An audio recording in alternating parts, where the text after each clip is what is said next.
Welcome everyone. Thank you for joining us for our program this evening, The Connection Between Food, Culture, and Identity. My name is Matt Schumann. I am on the programming team at Cary Library. Before we begin, I just want to take a moment to thank the Cary Library Foundation for their support. This program is also in partnership with the Chinese American Association of Lexington and the Lexington AAPI Youth Team.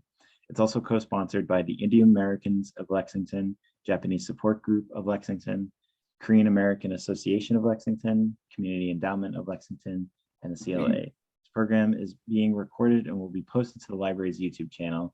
If you have any questions, please enter them in the Q&A.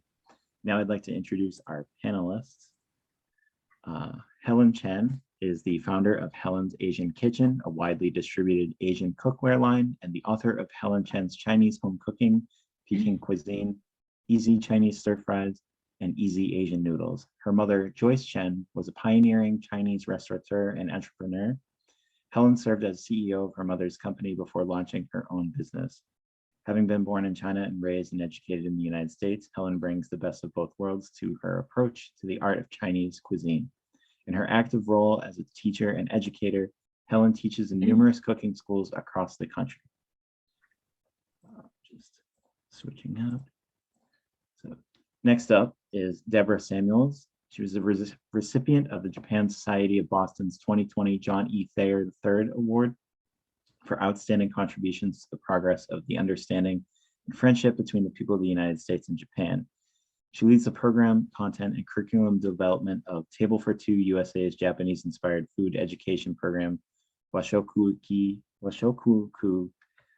Learn, Cook, Eat Japanese. She was a food writer and contributor to the food section of the Boston Globe and has authored 2 cookbooks, My Japanese Table and The Korean Table. Samuels curated the exhibit Obento and Built Space, Japanese Box Lunch and Architecture at the Boston Architectural College in 2015 and co-curated Objects of Use in Beauty, Design, and Craft in Japanese Culinary Tools at the Fuller Craft Museum in 2018. Many of the objects for both exhibits were from Debra's extensive personal collection. She worked as a program coordinator in the Japan department and an exhibition developer at the Children's Museum in Boston from 1992 to 2000. She's lived in Japan altogether for 12 years and specializes in Japanese cuisine. She travels around the world and abroad, teaching hands-on workshops on Obento, the Japanese lunchbox. During COVID-19, she is teaching live online cooking programs to youth and adults. Next is Shaylini Sasodia. She was born in Kathmandu, Nepal, and with her father being a well-known UN diplomat. Family has lived all over the world. Massachusetts, however, has now been her home for the past few decades. A lifelong educator, Shailini taught at both Boston University and Northeastern University earlier in her career, and while she really enjoyed that, she's currently living her true passion by teaching people how to cook food that is both delicious and nutritious. Toward that end, she teaches many different types of cuisines in her Boston area cooking classes, including in her own home, and most recently taught at the well-known Christopher Kimball's Milk Street Kitchen. Shailini is also the cooking teacher at Hayden Rec, where her classes fill up within minutes. She is grateful to get rave reviews from all of her students, ages 3 on up.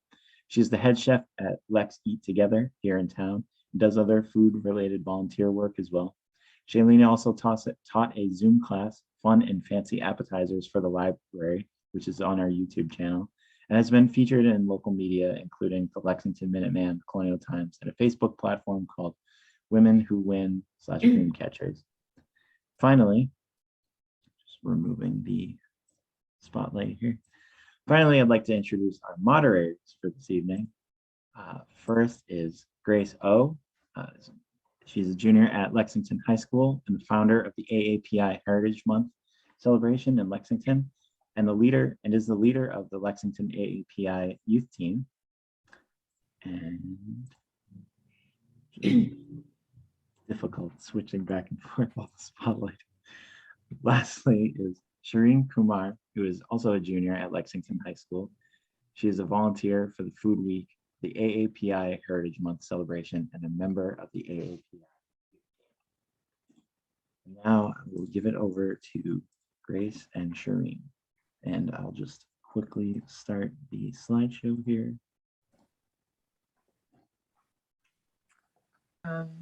So thank you so much and good evening to everyone. I first want to start off with thanking Helen, Debra, and Shailini for taking your time to spend with us this evening. We're so excited to have you here, and I know personally I'm so excited to see all the delicious foods and to hear all your interesting stories. So I wanted to start off with Helen. There is always a dish or two that evokes some fond memories. Could you name that dish? Sure. Well, I'm going to name two. And in fact, I've had many, many more, and it was difficult to think of which ones. But the first one, and you could see it in the photographs that are on the screen, it is the hot pot. And on the left side, it shows the food that hasn't actually had anybody there yet. And you know what it is about the hot pot, which is cooking at the table with raw ingredients. So it could be meat such as beef or seafood, fish or shrimp, and vegetables and tofu, and it's cooked in a boiling broth. And the thing about that really evokes memories to me is that we would often have this when friends would come over to our house. And growing up, we had all these students, Chinese students from Shanghai, from Harvard and MIT. And because in the 1950s, there were no Shanghai restaurants, and there were very few people from Shanghai.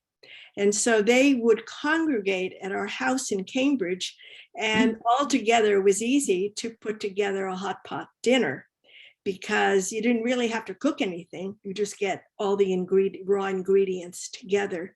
And it's what the Chinese refer to things that are fun as nao. And that means means hot. Nao means noisy, hot and noisy.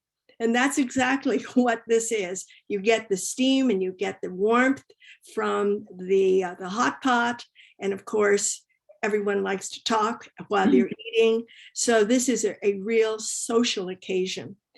And the other one that I really like are on the top, and that is called Tsuntsu.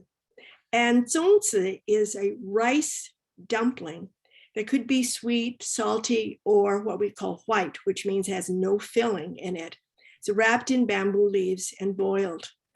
And it is served during the Dragon Boat Festival, which is usually in June, so that it commemorates actually the death of a very famous Chinese poet who lived 2,300 years ago. And when he died, his body was thrown into this lake, and people would want to save his body so the fish wouldn't eat it. So they threw these rice dumplings wrapped in bamboo leaves into the water to save his body so that he could be given a proper burial. Those are things that are just full of not only my personal memories, but also very, very cultural as well. That's so amazing. And honestly, just like looking at the pictures makes my mouth water. So moving on to Debra, how about you? Is there a dish that evokes any fond memories for you?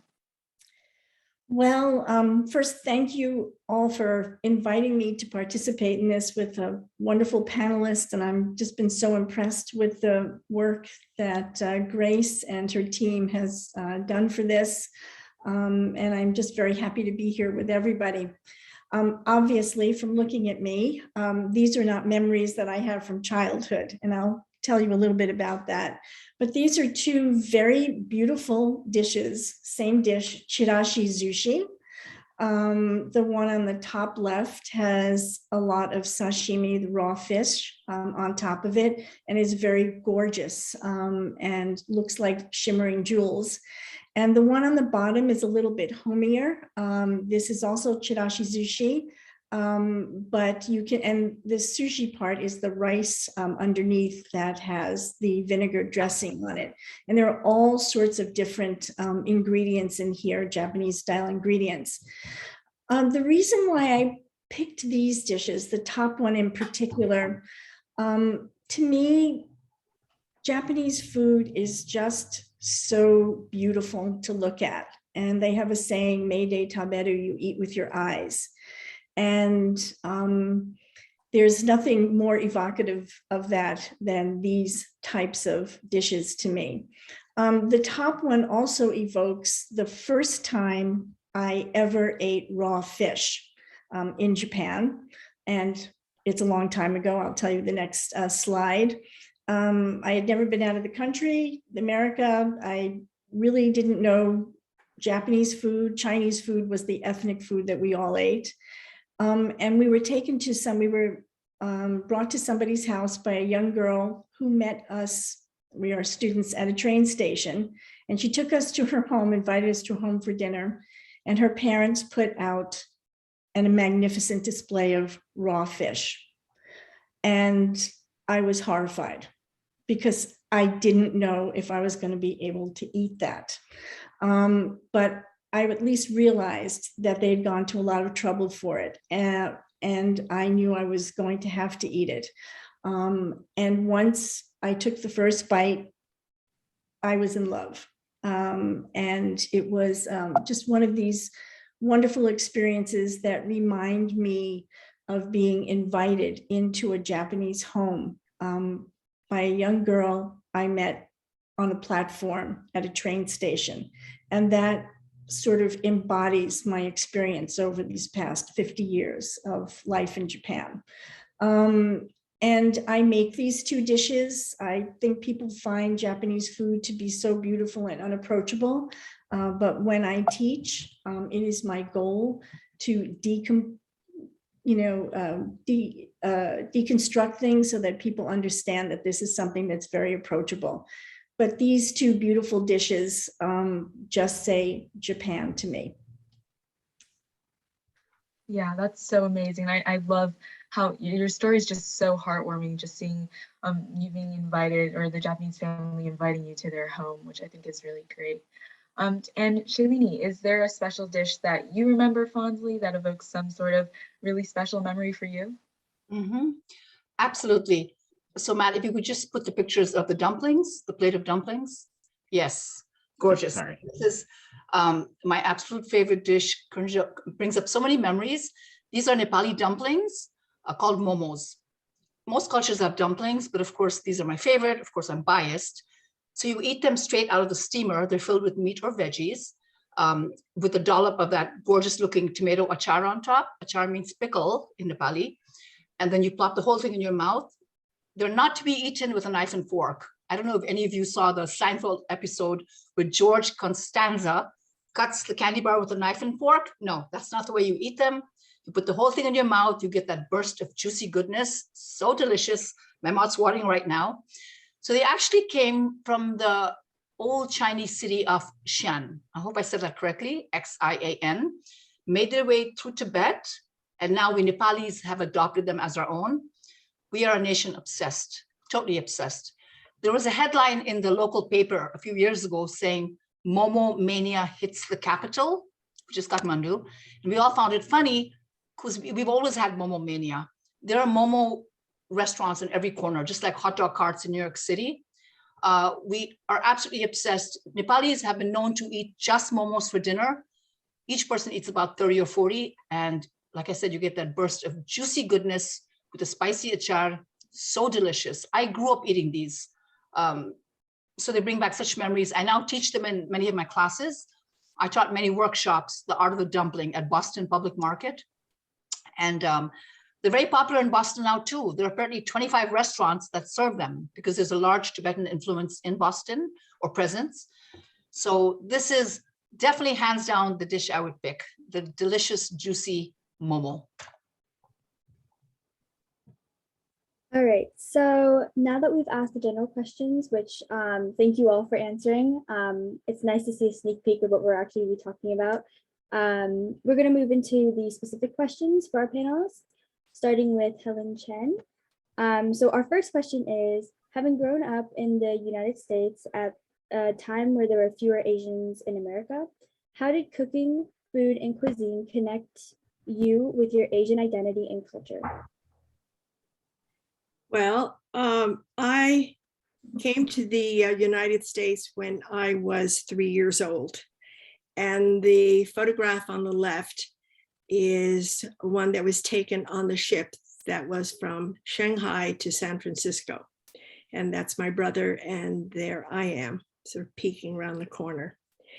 A very traditional upbringing I had, and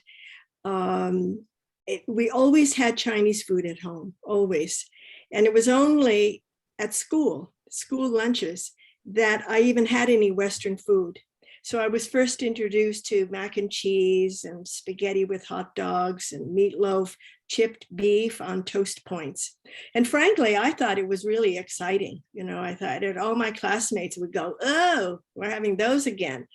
But for me, I thought, gee, this is really exciting.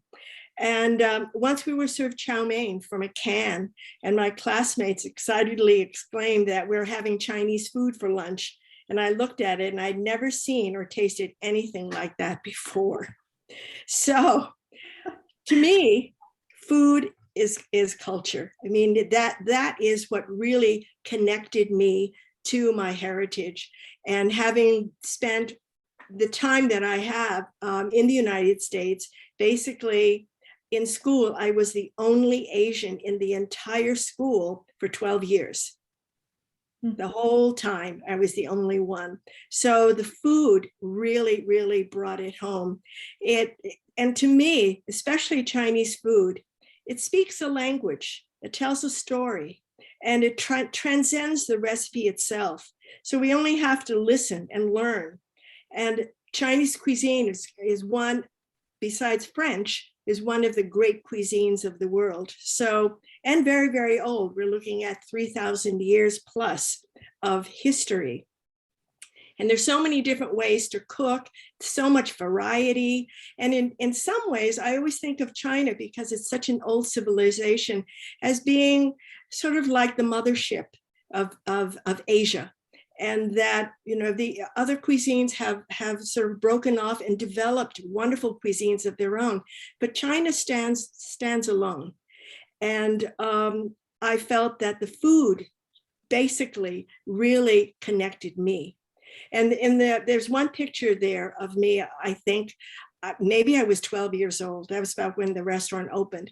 And those are peach buns. In other words, they're steamed buns that are shaped to look like peaches. And the reason is because they symbolize long life. If you've ever seen any of the three gods, sometimes you see them in the restaurants, and one of them, an old man with very bald head, is holding a staff and holding a big peach in his hand. And this is what it symbolizes. So the culture that I experienced and I learned really comes from the food itself, their stories, their symbols, the colors, the taste, the variety, and what we serve make a huge, huge difference, far more than a lot of other cuisines. So for me, yes, you know, food really connected me more than anything. Right. Yeah, that's so interesting how you talked about how food was like a story and how much it symbolizes. So I thought that was really interesting. Okay. Yeah, it definitely is. I always feel, you know, we look at those peach buns and we can tell the story about them. We looked at the Tsuntsu that we had before, and it has a very, very long history and a story. It's not just the food, but it's the story that goes with the food. And there's so much of it in China. Mm-hmm. Thank you for that. Yes. Okay, so our second question is, what dishes did you eat at home as a child that today would be considered an unusual specialty? Well, that was something I was thinking about because, you know, as I said, when I was young, that's all we ate at home was Chinese food. And there would be things that to me seemed, you know, not ordinary, but it wasn't special. You know, we had pig's brain soup. My mother would go to the North End to get pig's brain. We had periwinkles, which are small snails. And a friend of mine, when they saw my mother stir frying, said, what's wrong? Is your mother stir frying marbles? Because it was all this noise, clang, clang, clang. Salted and dried gizzards. Those are really a specialty. My mother would dry them and salt them and hang them outside of the house. Of course, I always felt like, someone's going to come by and say, what's hanging there?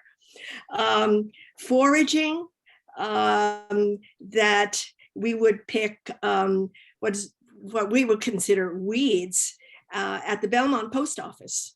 And they had a wonderful amount of something called shepherd's purse. And the greens are very, very delicious, as well as amaranth, which is, my mother called them foxtails, that were at Surgey Farm, if those people might remember Surgey Farm from years ago, in Belmont. And of course, duck tongues, 100-year-old eggs. These are things that, to me, was fairly ordinary. But today, I guess they would be considered an unusual delicacy. And, for some people, they're not ready to try them. But to me, it really speaks of home. Yeah, no, yeah, that makes sense. Thank you for sharing that. So our last question is, your mother, Joyce Chen, was a pioneer in Chinese cooking in America. How does that legacy inspire your own love of cooking? Well, I found that question to be a complicated one because the restaurant, our Joyce Chen restaurant, opened when I was 12 years old. And there were two things that happened when the restaurant opened. And one was that my parents were no longer at home anymore. And I think that was rather upsetting to me in some ways, because instead of having these wonderful and unusual Shanghai dishes, my brother and I, who was 2 years older than me, we would eat TV dinners. So we had TV dinners, and my brother made, like Italian spaghetti with ketchup, which actually was one of my favorite dishes, and meatloaf. And we ate that with canned potato sticks. It was like, wow, people look at that and say, God, what horrible food. But the other thing is that I realized too, it's my love of the food that really inspired me. The food of China is just so vast and so huge. And I really, as I said, felt that that was a way that I could learn about my heritage and enjoy it. And in fact, share it as well, because everyone likes to eat. So it's food is sort of this universal language where people can join together, they can enjoy food, they learn about different cultures. I mean, yes, I've learned something when I was young, mac and cheese and hot dogs. It was something different. So, but I think the important thing is that one thing I realized is that I never want to open a restaurant. That's, some people say, oh, I bet you want to open a restaurant. I said, no, I never want to open a restaurant. It is just far, far demanding. So, and in fact, when I was younger, I didn't even think I was going to cook very much. I just loved eating. But as time went on, and I thought, oh, you know what? Maybe it's in the genes. Maybe it's there, but it needed to blossom, needed to come out. And it was only later that I really felt that I wanted to do more. And I wanted to, in many ways, sort of be more like my mother. But, when you're young, you don't necessarily want to be like your mother. You may not want to do the same kinds of things. But I grew into it. And I never looked back. It was wonderful. And then in 2014, my mother had this ultimate really honor of being featured in a forever stamp by the US Postal Service. And it was also with Julia Child. And so the picture of my brother and me and the postmaster of Cambridge right there, really presenting the postage stamps. And obviously I went to the post office and I bought lots of them. I still have lots. But I think, my mother's love of food and the fact that she embraced it in the family really helped me to do the same, because I love food too, and I love eating. That's great to hear. And I think we can all relate to the idea of loving eating. So that's really nice to hear. And it's really nice to hear your story of how you grew up and how that's kind of developed and changed the way that you view food and what you want to do. So moving on to Deborah. How did you become involved in Asian cooking, and how has it helped you understand Asian culture? Okay, well, as you can see, there are two very different Deborahs up on the screen. The Deborah in the kimono begins the story, actually. I was part of a study abroad program with Colgate University. I went to Lesley College. It's a little bit convoluted, but I went to Lesley College. I married my high school sweetheart, Dick Samuels, who was at Colgate University. And he wanted to go to Japan. It was a study abroad program to go. We didn't want to be separated. And so our parents let us get married during college. I was 20 years old, and we went off to Japan in 1972. So you all now know how old I am. I was 20 at the time. And I just turned 70. So I have been involved in Japan for over 50 years now. We learned the language. I studied it at Harvard before I went. They let me take a class there. And I think, that was key to going to being allowed to go on this trip to Japan. And they prepared us with language, and they prepared us culturally, but no one prepared us for the food. And that was a very steep learning curve, I would say. But at 20 years old, I grew up in New York in an American Jewish household in the 50s. And my food was what Helen described as exotic to her, was meatloaf, mashed potatoes, chicken soup, and matzo balls. And I had no knowledge about Japanese food. And as I had said before, Chinese food or Chinese American food was what we knew as exotic at the time. And I will say, when I came up to Cambridge and went to Joyce Chen's restaurant, it was my first taste of real Chinese food, I would say. So thank your mom for that. So we went to Japan in 1972 as college students. And at that moment, we were embraced by people. We had homestays.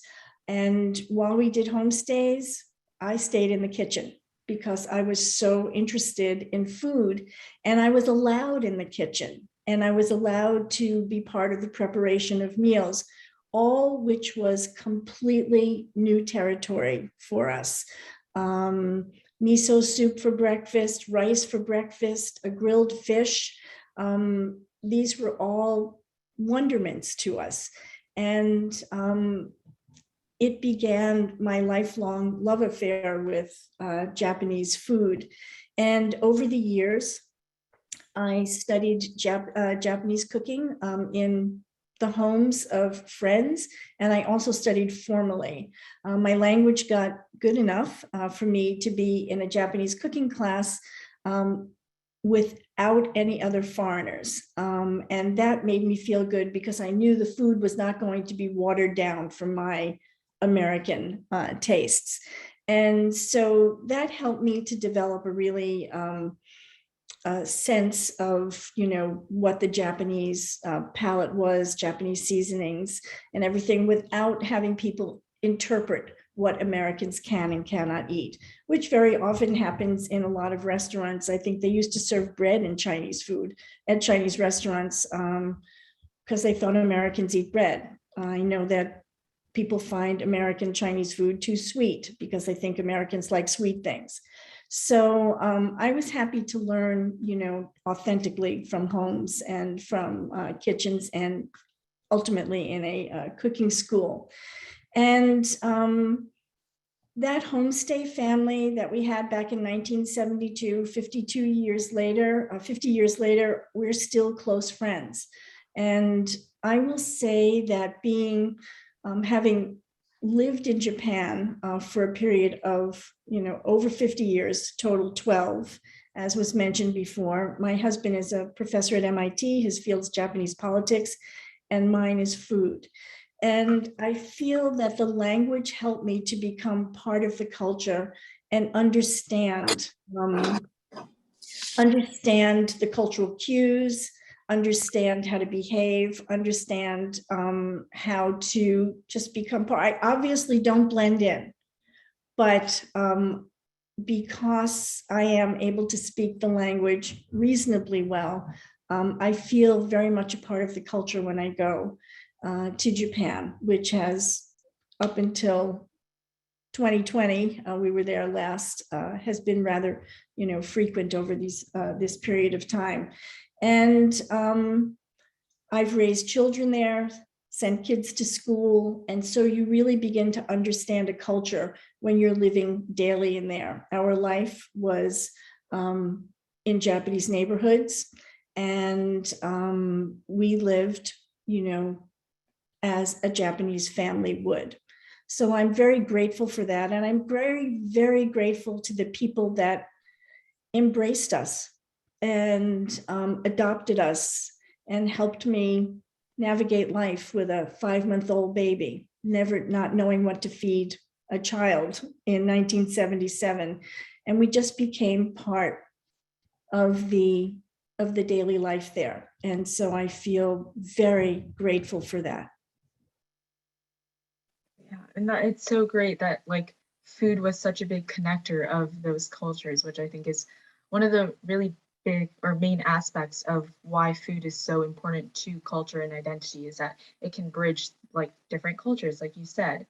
Yes. So yeah, I think that's really amazing. And as a cooking instructor or cookbook author, people may think that your work revolves only around food, but in reality, there's so much more beyond recipe development. As mediators between cultures, what other messages do you hope to convey through your teaching and writing? Well, I've been teaching Japanese cooking to Westerners or anyone who wants to learn, and I taught American cuisine to Japanese who were here. There were many Japanese families here in the 80s and early 90s. And so I think that term bridge is a very good one for the way I've navigated these waters over the past 35, 40 years. When I teach cooking, I teach most often to children, and I've been teaching cooking to children for many years. But the program I'm with now, the Washoku Iku program, kind of embodies my philosophy when I'm teaching anybody of any age. So I always like to place the meal within the culture, within the type of the way it would be served, when it would be served. And so our program now, we have a presentation, kind of an educational fun presentation, which talks about Japanese cultural norms, foodways, the way people relate to food, Japanese concepts around food, which are very different than our own. And we do nutrition, where this is in the part of healthy eating, and Japanese is a very healthy diet, have some of the oldest people in the world living in Japan, and that is very often reflected to diet. And then we come to the food and teaching people how to make the food.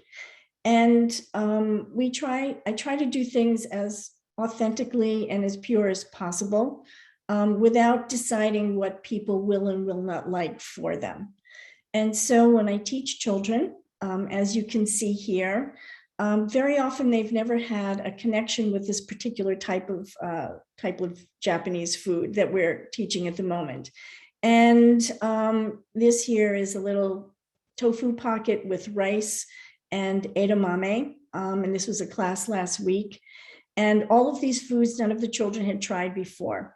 And so when I teach, I like to tell people that they don't have to like it, but let's have a no thank you helping. So which you try it, and if you don't like it, you can say no thank you. But to my surprise, and probably you all know this, when kids make things with their own hands, they are far more willing to try it themselves. And these flavors, unique to them as they are, is something that they feel wonderful about themselves after they've tried it, they've tasted something, they've learned a new method of doing something, and they, you know, here we also were learning about doing chopsticks. And so I think there's a lot of pride.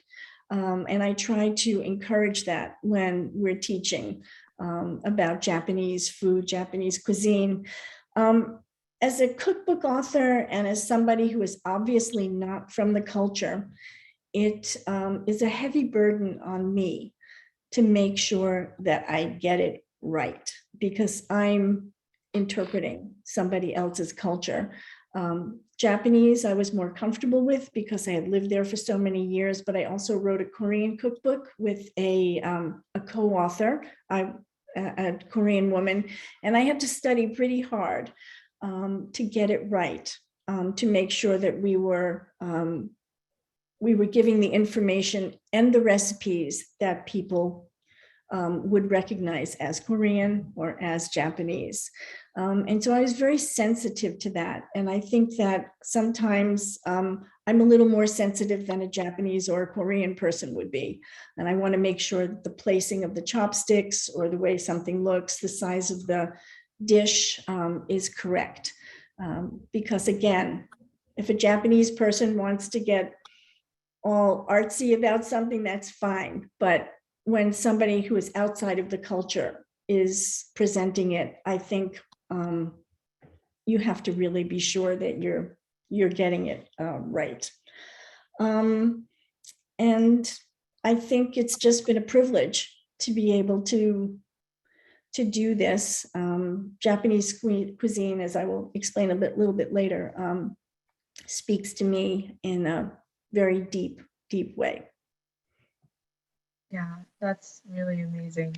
And looking at the pictures, I think the children are having a lot of fun. So I don't know, I might sign up myself if there's space. So, and also when you travel around the world to teach workshops on Obento, is there a cultural aspect to its creation and presentation, like you mentioned before? Yes, very, very much so. I think people are familiar with bento. And when you teach around the world or around the United States, you cannot make assumptions about things. You know, here on the East Coast, we have a lot of exposure to different cuisines, and on the West Coast, there are lots of, you know, people of, you know, Asian descent living there. But I think Japanese food now has really gone way beyond sushi. People, you know, we're past the sushi. Ramen's the new sushi, and now people know what tonkatsu and different sorts of things are. I think that importantly with Obento, I've hit my 12 minutes. I just want to make a couple of comments here. That this is the type of food that is presented for lunch or dinners. Lunch or picnics. You can see food for adults and food for children. There's a lot of care taken when you make a meal for somebody. And in the Japanese and Asian cuisines, the 5 major colors you can see up there on the left, red, yellow, white, green, and black. And these kind of represent different foods, not like carbohydrates and proteins, but different foods. And if you have these in a meal, in a plate in front of you, you're on your way to a balanced meal. And I would say one of the number one things that are the top of the mind is when their parents are putting together a meal for a child, a bento, whether they're, or, you know, a recipient, whether they're 5 or 50, it's color. and the way the food looks. And as you can see, there's a large variety and small portions.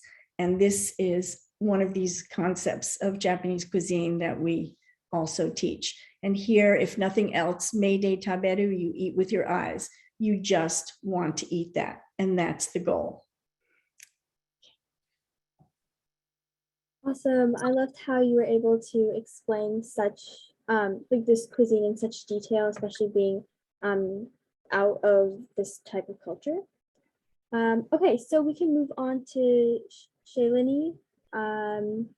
So our first question is, what are some cultural norms / social traditions associated with the serving and sharing of food in Nepal? Okay. Hi, first off, let me ask you, can you see me? I Not yet. do not see you. Okay. Because I actually had a technological nightmare. My computer. Oh, there you are. There you are. Okay, thank you. My computer totally crashed on me. So I'm on my phone right now, my tiny phone. So hopefully it'll work. This is my worst nightmare. I'm scared of technology and the thing died. Anyway, okay, so Nepal is an ancient country with lots of traditions and customs, especially around the serving and sharing of food. One of them is that you're never supposed to accept food or drink on the first offer. For example, you go to somebody's house, you're dying of thirst, they offer you a Coke. You really want the Coke, but you can't say yes. You have to say, oh no, too much trouble. I don't want to bother you. Don't worry. So you do this little social dance back and forth. You're ultimately going to end up getting the Coke, but you have to go through this whole ritual. And the flip side, once you've had your fill of food and drink, your host or hostess will force you to have more, especially if it's a mama, an auntie, a grandma. I think this is common to many old cultures. It's rude to refuse, right? They keep piling your plate. And it comes from a place of love. Obviously, you know, food shows love and caring, so that's why they do it. A second tradition is that you're always supposed to offer others your food. You're supposed to share. It's very, very rude to just eat by yourself, right? Proper manners dictate that you share. So many decades ago, I was in an apartment at Michigan State with 3 roommates. I'd make a lovely dinner for myself, you know, a glass or 2 of wine. They would rip open a bag of mac and cheese. So one night, 3 girls and the 3 boyfriends walked in and said, oh my God, it smells amazing. So of course, I offered them some food. Would you like to try some? And they said, oh, sure, sure. They ate half my dinner. This happened the second night. They walk in and say, oh my God, this smells amazing. So I politely offered them some. I thought they would say, oh, no, you offered us last night. It's okay. You know, that whole social little dance. But they missed the subtlety of the whole thing. They ate half my dinner. This went on for a whole week. Finally, on day 7, Lorraine Lepler, we're still good friends, she said to me, Shalu, don't you want your dinner? Every night, you know, you share your dinner. I said, yes, of course I do. I think I might have used a slight swear at the time. I said, yes, of course. I'm just being polite. So Lorraine was so taken with this idea of sharing food. So I come home one day to the apartment and I find her trying to desperately cut a hard candy in half. I said, Lorraine, what are you doing? And she said, I'm trying to share the candy with you, the whole concept of sharing. I said, no, sweetie, it's okay. You can eat the whole candy, the little hard candy.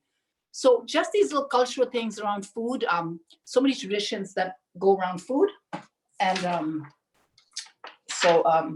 yeah, so these are really fascinating. And many old cultures have these traditions and customs around the sharing and the serving of food. So yeah, and this slide that we have up here, that's going to go with my next question, the platter of gorgeous Nepali food that we have. Yeah, so thanks for answering that question. I also relate to the sharing part, but I thought it was so cool how people or your friends were affected by that norm. And what dish is difficult to prepare yet has a cultural significance? Hands down, I would say kankro ko achar. There's that word again, achar, pickle. Kankro ko achar is cucumber pickle. It's so crunchy and delicious, but it's not an easy pickle to make. It's sort of a fussy fermented pickle, the kind of pickle that you keep out of the sun for 2 weeks. If it's too cold, you bring it inside at night. You have to kind of coddle it. It's very hard to get the spices and the oil exactly right.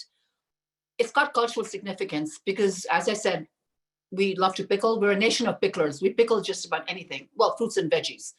And this one Achar is very iconic. So it's got all the significance. It has personal significance to me because growing up, I ate it at every meal. We ate it every lunch and dinner. In fact, I remember sulking. We didn't have a huge jar of it sitting on the table at mealtime. I've tried to make it at home and I just cannot make it perfectly. I also love it because obviously you slice cucumbers, right? When you're making this achar. And I have a little demo here. So as I said, we're a land of many traditions and cultures, ancient traditions. So when you cut a cucumber in Nepal, if you want to get the bitterness out, you cut the top off and you rub it back and forth, right? And you'll see white froth, and that's the bitterness. English cucumbers don't have bitterness, but regular cucumbers might. But as we do this, we rub it back and forth, we say a little poem. And the poem is, Mito mito a, tito tito ja, which means let the sweetness seep in and the bitterness seep out, sort of like a metaphor for life. But it doesn't end there. Another tradition. If you know somebody who's pregnant, you just flip the top of the cucumber onto the table. You didn't see that. And if it turns upside down, that person's having a boy. And vice versa, if it turns the other way, they're having a girl. So all these, traditions around even the cutting of cucumber. On the flip side, you see the picture up there. What is not difficult to make is the classic Nepali meal of dal, bhat, tarkari, which means lentils, rice, and vegetables, often served with yogurt and pickles. You see a platter in front of you, a gorgeous, colorful platter. That's the rice, the dal, the tarkari. That's a picture for a class I taught at Christopher Kimball's Milk Street Kitchen, a 4-hour class. So we have a lot of trekkers in Nepal because we have Mount Everest, the Himalayas. Trekkers love this meal. It really fuels them up because you have your carbs, your protein. In fact, in Nepal, you can buy t-shirts that say Dal Bhat Power 24-hour. So the classic Nepali meal is actually easy to make. So those are some of the dishes that are easy and tough to make in Nepal. Nice. Yeah, I mean, the platter looks like delicious. So thank you for that. So how does the cuisine of your, how does the cuisine of your childhood differ from the ways you cook now? Definitely spicy heat. Absolutely. My mom was an amazing cook and used lots of spices, cumin, coriander, turmeric, but did not use spicy chili, which we call piro in Nepali.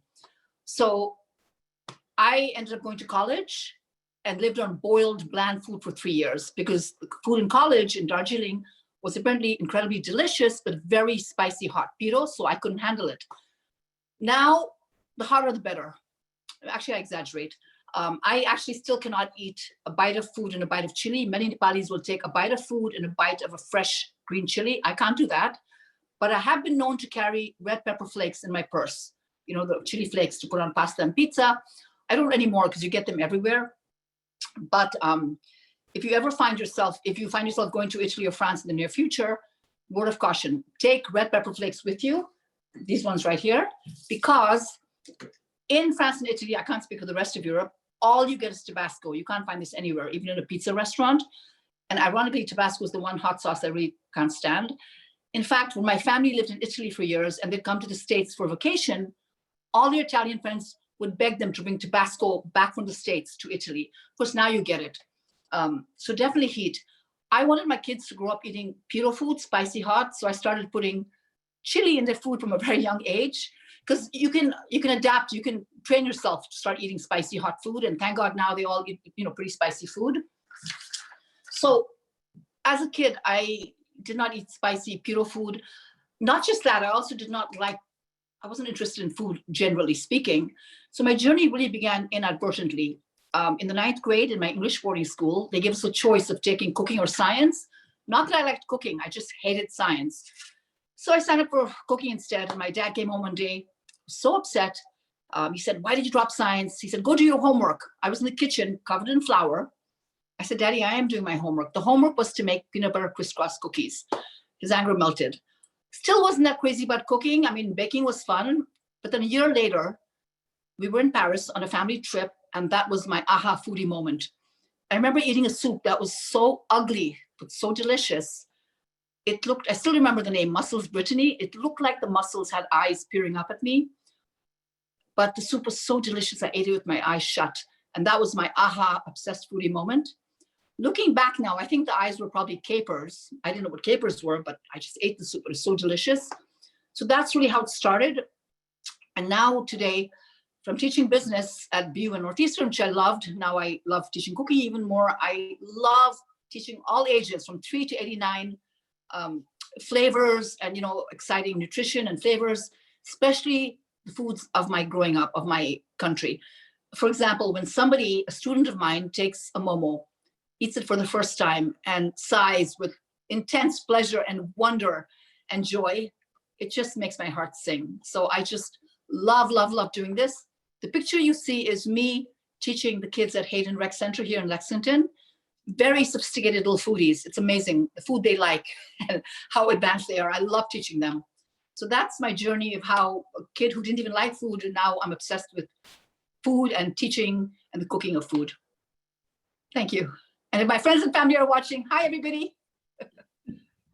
Yeah, that's amazing. And I love the adaptiveness with the technology. I think that's a really great thing, especially what we need now with Zoom and everything. But yeah, now that we've finished asking our questions, we're moving on to our Q&A section of the panel discussion. If you have any questions for our panelists, please enter them in the chat or the Q&A function that we have on the bottom of your screen. And if you could, please specify who you want to ask or the panelists that you want to ask, or if you want to ask everyone. So looking in the Q&A, we currently have a question from Chilton, I think, who asks, for all panelists, when designing foods menu / cooking class, how do you balance between authenticity and acceptance level of the general public? I'm sorry, could you repeat the question, Grace? I couldn't understand. Yeah, sure. So Chilton asks, for all the panelists, when designing food menu / cooking classes, how do you balance between authenticity and acceptance level of the general public?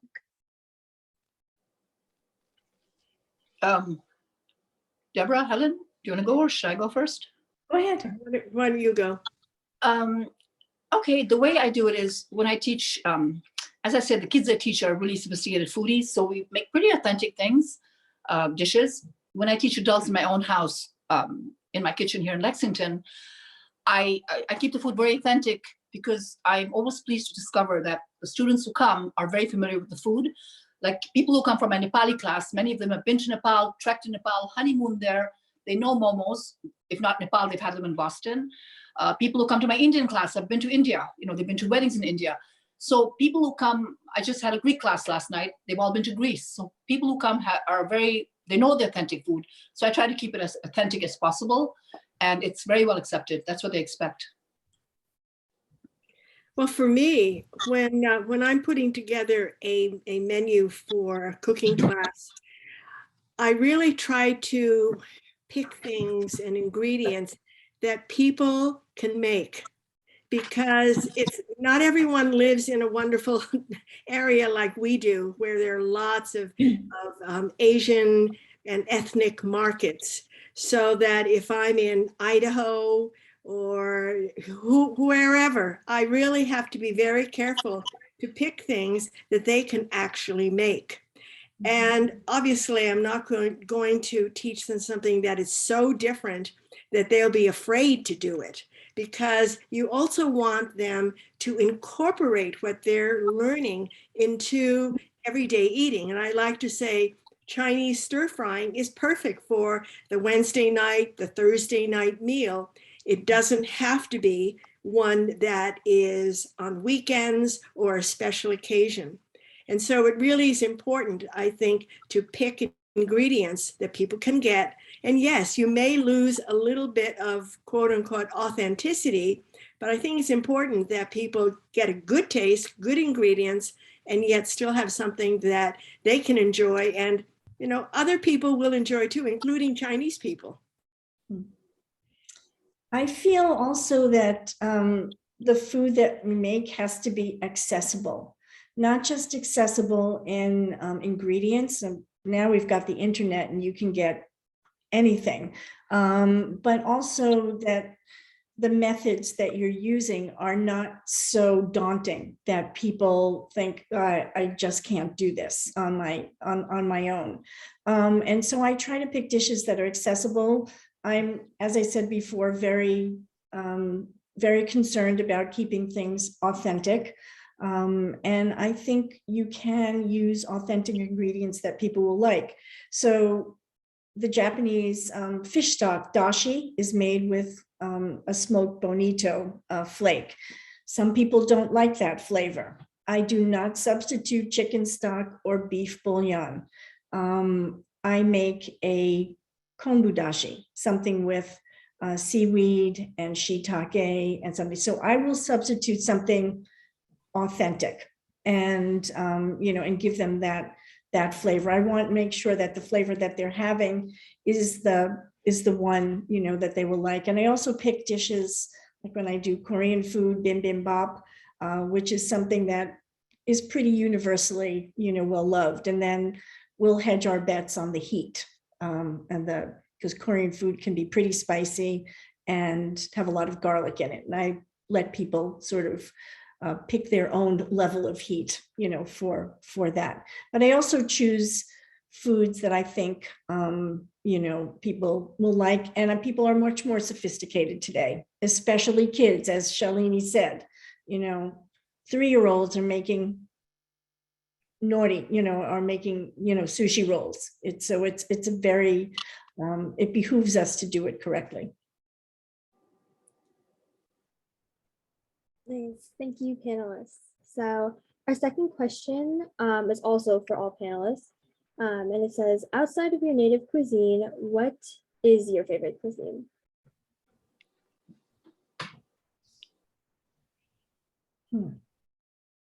I guess I'll go.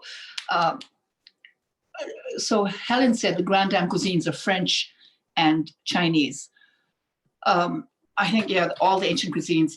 Outside Nepali food, I love I can't pick. I think Indian, Thai, and Chinese, I'd have to say. All very ancient cuisines with herbs and spices and so aromatic and so healthy. Then, of course, Vietnamese and Cambodian, that whole part of Asia, I love all that food.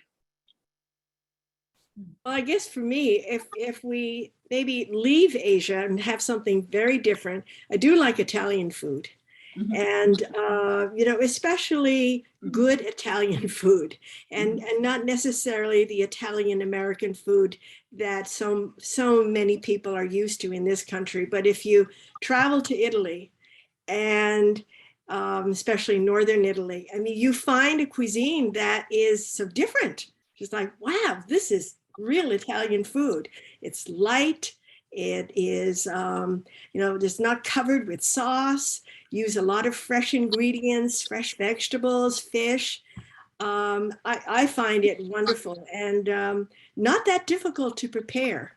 I really like rice, obviously. So risotto is one of my favorites. And I know that after I had it in Italy, I told my husband, I am going to make it, because every time I had it in the restaurant in this country, I would always complain. And he finally said, stop complaining, just make it yourself. And so I do. And it's one of my favorite dishes. Well, obviously my native cuisine is American, and my homey cuisine is Jewish American, chicken soup, matzo balls, chopped liver, all of those things. And I go to that when I'm looking for comfort food. And there are times when being in Japan for a year or something, I'm a little tired of soy sauce. So I will say that Italian food, being in Italy, eating Italian food, and having grown up in New York, most of the Italian food was red sauce. And so going to Italy and finding places where there was no red sauce, in Northern Italy, it was a revelation.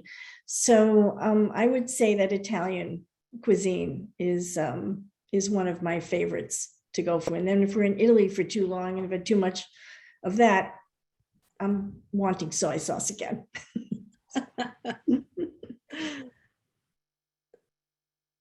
And we have another question from Lynn Norton, who asks, What are your thoughts on healthy eating, or I think healthy eating in the sense of whatever food you want? I would say that, even though Japanese food has a reputation of being very healthy, traditionally, they don't fry a lot of things. There's a lot of sodium in Japanese food. There's a lot of sodium, in miso, in soy sauce, in a lot of the foods. And so I feel like the way the Japanese eat, where they eat smaller portions of a larger variety, you can pretty much eat what you want. And that's kind of eating healthfully. And, when we teach those 5 colors, and, all having equal weight. There's not this huge piece of protein in front of you, but you're eating a variety of foods in smaller portions. And that enables you to eat what you want. And I see that as a very healthful way of eating. Well, if there's still time to say anything, I think Chinese food is very, very healthy. It's just the way it's prepared in the United States for the Western palate that then changes it. It's usually, over saturated with oil, with sugar, with salt, and not that much. The Chinese really prefer more vegetables than animal protein. And it's the opposite way in this country. And I remember in our restaurant when we would serve, a dish like, let's say, beef with peppers, beef with broccoli, a very common dish. And if there wasn't enough beef there, there would always be a complaint. But for the Chinese, we want to see more vegetables.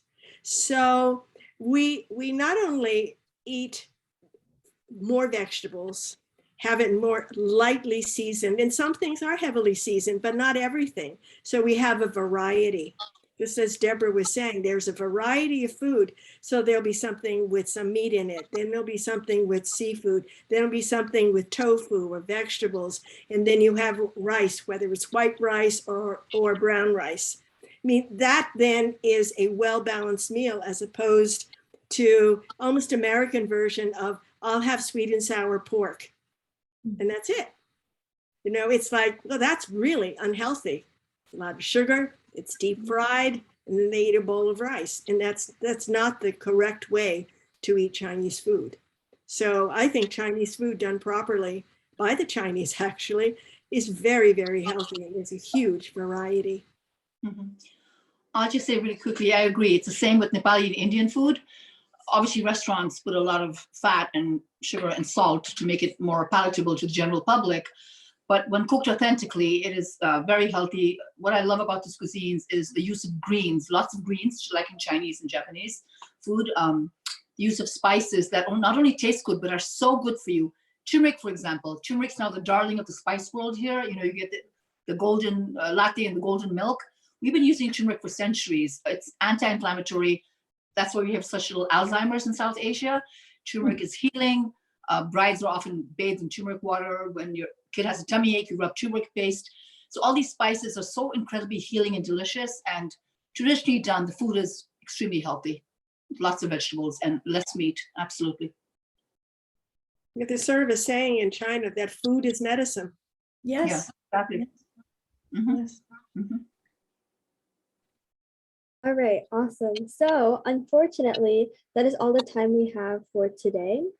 We really enjoyed talking to you all, and we hope our audience has gained something from this experience, as Grace and I definitely have.